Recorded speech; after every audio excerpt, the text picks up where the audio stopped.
This video is just to help you figure out if this bone is right or left.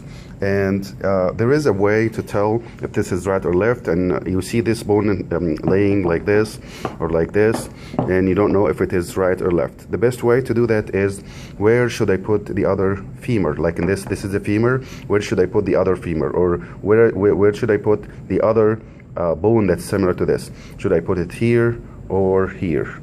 If you put it here, the head has to be facing medial towards your body, so the other one has to be here and the other head should be here. This is the first step.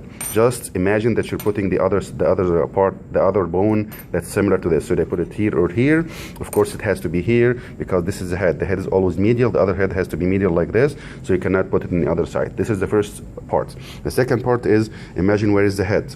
Since this is the head of the femur, so obviously the head of the person that you're imagining is here. The third part is that this is the anterior surface or the posterior surface of the femur. If you look closer, you'll see this and this.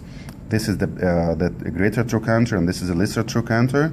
And if you go down here, you see this is the big fossa of the popliteal fossa. This is the popliteal fossa here. It's a big depression, goes like this. This is the popliteal, which is the back of your knee. So if you are going to imagine this person laying down in front of you, and this is obviously the femur, and the other femur is here, and this is the back of the femur, so obviously this is a person who's laying prone position. So he's laying on his face, and this will make this one here is the left femur. And again, remember that we're not talking about your right or your left. We're talking about this person. Imagine a person here, and this is the back, this is the other side, and this is the back. So this should be the left femur. If you see the bone like this, can you still tell? Yes, same steps. One, put the other side. It has to be here. Put the other side of the bone, or the other bone. It has to be here.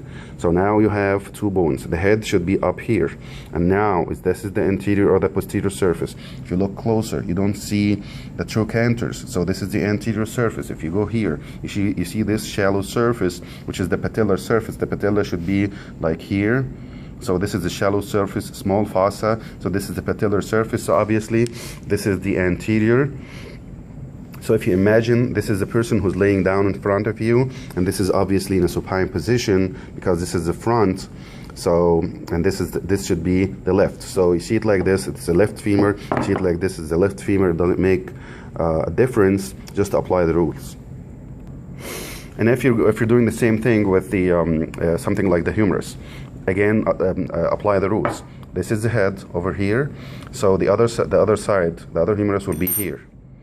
Second step, do you see those two tubercles here? This one over here, this is the greater tubercle, this large one here, and this one is the lesser tubercle. When we talked about the femur, we said the two trochanters are in the back, posterior. Here it's the opposite. The two tubercles will be in the front. So this is the anterior. How also can you tell this is anterior? You see those two fossae here, two small fossae. Those are anteriorly. I'm not discussing the details right now, but just real quick to recognize if this is right or left. You see this big fossa over here in the back, and this should be to the back. So are we talking about the anterior side or the posterior side of the humerus, and this is the other side again? So we're talking about the anterior side, and the head should be here. So this person is laying supine position, meaning face up. So this will be the right humerus. Okay, this is the anterior surface, and this is the other side. So this is the person who's laying supine position, and this will be the right humerus. If you see it like this, do not get confused. Apply the same rules. Look here, you don't see any tubercles, so it should be the back. And here you see this big fossa, deep fossa here. So this should be the back as well. So this is the back. Here is the other side, because the head is here, the other head has to be here. This is the other side, and this is a person who is laying prone position, face down, and this has to be the right. So it doesn't matter. This is the right humerus, this is the right humerus, in the same bone. It just apply the rules and you'll get it. The next bone that we can recognize if it is right or left is the scapula. This is very easy. This is a triangular shape. bone, and this is the medial border. This is the lateral border, and this is the upper border. How did I know that this is the medial and this is the lateral? Because the lateral side, if you follow the lateral border, it will take you up to the glenoid cavity over here that's surrounded by a chromium process that's coming from the spine and the coracoid process. So the glenoid cavity and the two processes has to be lateral because the humerus will be articulating with the glenoid cavity like this. So this has to be lateral. So this is the medial border, and because this is a medial border, so imagine the other scapula will be here. Second step, the head is up here. Third step, that this is the anterior or posterior surface of the scapula. This is the posterior surface. How did you know? Because the spine is dividing the back of the posterior surface of the scapula to two parts.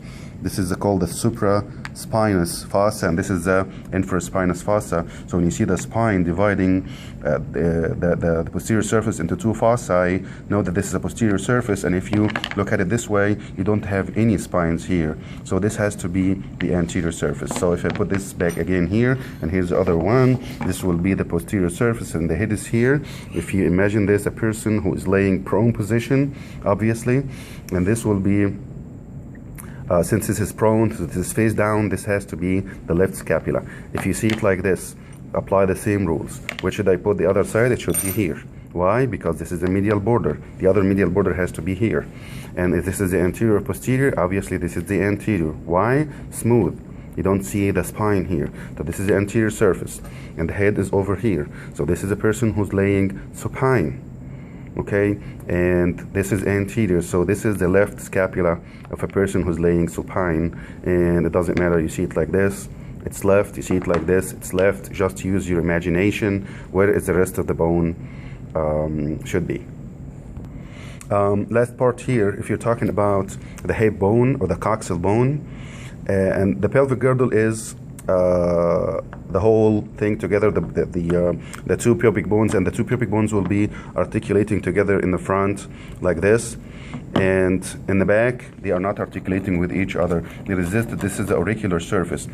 This is the anterior superior iliac spine, and this is the anterior inferior iliac spine. This is the posterior superior iliac spine, and this will be the posterior inferior iliac spine. And if you look at this articulated model, you will see that here is the two pelvic bones articulate with each other. There is a type of cartilage here, but they do articulate with each other. There is no bone in between the two pubic bones. But if you look here, here's the auricular surface that we were talking about. It actually articulates with this bone, which is the sacrum, and here's the other side. So if you look at the bone here, you see this bone, and you need to tell if this is right or left, what is anterior and which is posterior. First of all, this is the ilium, this is the ischium or ischial bone, this second bone here, and the third one will be the pubic bone. The large one here is the ilium, it's the largest of all, and it's superior or the upper part. And if you look in here, this is a bulky bone here, this is in the back. So when you sit down on this bone over here, and the front, which is the pubic region, will be this. So if you put this bone, and this is the auricular surface, so you would imagine that you need to put the other side here or here. It has to be here. Why? Because here is the sacrum, this is the auricular surface, so the sacrum has to be like this, and the other side is like this. This is the anterior or the posterior, this is the anterior. How did you know? Because of the pubic bone right here. It has to be anterior. So this is a person who's laying down supine position, and this will be the left pelvic bone. The last part, since we're talking about the pelvic bones over here, the last part that I want you to know is this is a male or female.